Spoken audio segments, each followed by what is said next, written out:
মাননীয় স্পিকার, ২৪ মানে কেবল ২৪ না, এর পিছনে রয়েছে বিশাল প্রেক্ষাপট। আমি স্মরণ করছি ৪৭-এর আজাদির লড়াই, ৭১-এর মহান মুক্তিযুদ্ধ এবং ২৪-এর ছাত্র জনতার গণ অভ্যুত্থান এবং সকল জাতীয় শহীদ।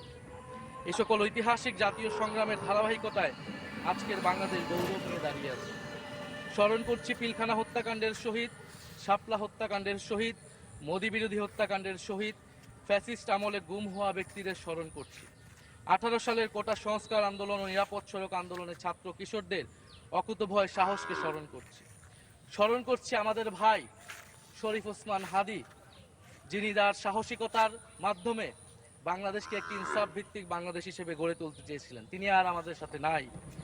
আমরা ওসমান হাদী ভাইকে স্মরণ করছি, শহীদ আবরার ফাহাদ ও শহীদ ফেলানী খাতুনকে স্মরণ করছি, যারা ভারতীয় আধিপত্যবাদের বিরুদ্ধে লড়াই করে বাংলাদেশকে আজকের এই জায়গায় নিয়ে এসেছে।